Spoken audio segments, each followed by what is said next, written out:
Over 3.5 million enemy soldiers fell between 1941 and 1945, not merely wounded or captured, but confirmed killed through the direct campaigns led by just 5 American generals.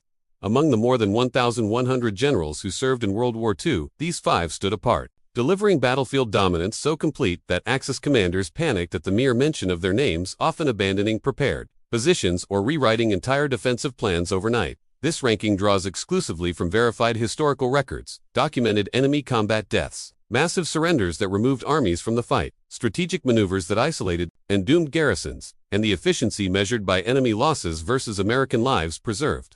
Fame, medals, or post-war legends play no role. Herrenly, the unforgiving ledger of war. The countdown begins with the pioneer of lightning mobility. Lieutenant General Lucien Truscott earns the 5th spot as the architect of speed that turned movement into massacre. In August 1944, Allied estimates gave 90 days to seize southern France and link with Normandy forces. Truscott's U.S. the 6th Corps shattered that timeline, achieving victory in 28 days during Operation Dragoon. Opposing him stood the German 19th Army, nearly 300,000 troops tasked with delaying the advance. Truscott rendered them irrelevant. He revolutionized infantry mobility with the Truscott Trot, a relentless 5-mile-per-hour march under full gear, doubling the doctrinal standard of 2.5 miles per hour. His divisions outpaced German intelligence, arriving at defensive lines 24 hours early. Fortifications remained incomplete, artillery uncalibrated, reserves misplaced. German commanders watched in disbelief as American units bypassed strongpoints, severed supply lines, and appeared deep in their rear. In 1 month, Truscott's forces surged over 400 miles up the Rhine Valley. The 19th Army disintegrated, thousands killed in scattered rearguard actions, tens of thousands wounded, and over 130,000 captured as entire units surrendered to avoid annihilation. Allied casualties remained astonishingly low, the lowest per mile advanced in the European theater, proving Truscott's doctrine. Velocity disrupts command, panics defenders, and multiplies destruction without proportional cost. Post-war German officers spoke with dread of the Ghost Army. Units located one day vanished the next, materializing miles away to strike undefended flanks. Facing Truscott meant choosing immediate retreat or total command. Lost, no third option existed. His mastery showed speed could kill more effectively than overwhelming firepower. At number 4 stands Lieutenant General James "Jumping Jim" Gavin, the youngest major general in U.S. Army history and the only general to parachute into combat alongside his men 4 times. On D-Day, 36-year-old Gavin jumped first with the 82nd Airborne Division, landing miles off target with scattered troops, yet rallying them to seize vital objectives by dawn, liberating Saint-Mère-Église, the first French town freed. Gavin perfected vertical envelopment, dropping paratroopers deep behind lines to capture bridges, crossroads, and towns before enemies reacted, then holding against armored assaults until relief. Doctrine deemed airborne forces too light to repel tanks. Gavin proved otherwise. In Normandy, his division scheduled for 48-hour relief fought 33 days alone against multiple panzer divisions, turning counterattacks into slaughter while shielding Utah Beach. Across Sicily, Normandy, Market Garden, and the Bulge, the 82nd engaged and shattered elements of over 20 German divisions. Lightly armed paratroopers inflicted disproportionate losses, achieving kill ratios that mocked conventional wisdom. Captured Germans named the 82nd their most feared American unit, not for superior arms, but for fanatical will and leadership that demanded the impossible yet delivered it. Gavin led from the front, jumping first, fighting first, refusing orders his men could not execute. This forged unbreakable morale: no surrender, no retreat. His legacy endures, and modern airborne doctrine: lead by example. Inspire loyalty that turns outnumbered troops into unstoppable forces. Number 3 belongs to General Omar Bradley, commander of the largest American field army ever, 1.3 million men in the 12th Army Group, and the architect of methodical annihilation that erased over 1 million German soldiers through precision and inevitability.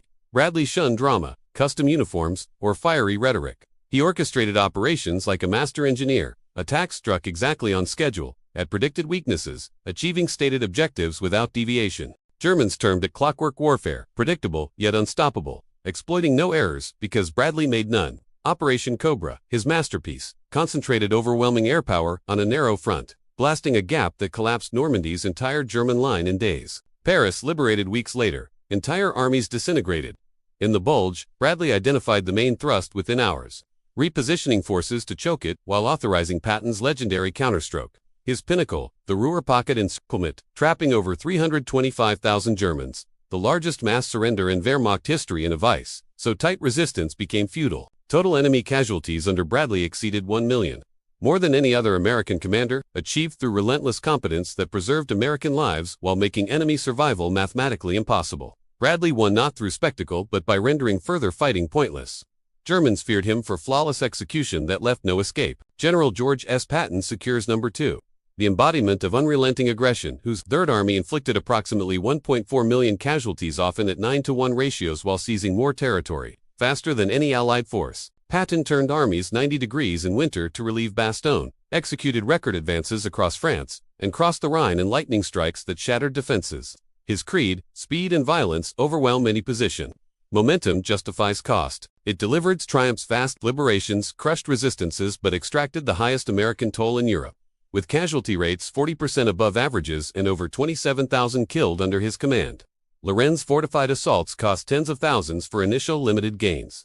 Bulge heroism earned dozens of medals of honor, yet claimed thousands more lives. Patton terrified Germans with audacity. Yet his blood-priced highest enemy kills, paired with highest American losses debated decades later, places him here. He lies among his men in Luxembourg, a simple cross for the warrior who bought glory with sacrifice. At number 1 reigns General Douglas MacArthur, history's deadliest American commander, whose Southwest Pacific campaigns eliminated over 1 million Japanese, more than the others, combined, while achieving the war's best casualty ratios through revolutionary strategy. MacArthur's island-hopping bypassed impregnable strongholds, seizing vital airfields and ports while isolating 250,000-plus enemy troops to starve without costly assaults. In New Guinea, ratios hit 6.6 to 1, Philippines 5.4 to 1, far superior to direct assaults like Iwo Jima or Okinawa. He struck weaknesses, severed supplies, coordinated vast air-sea ground forces across oceans with sophistication unmatched, bypassed garrisons, withered, militarily irrelevant yet doomed, brutal, effective, life-saving for Americans.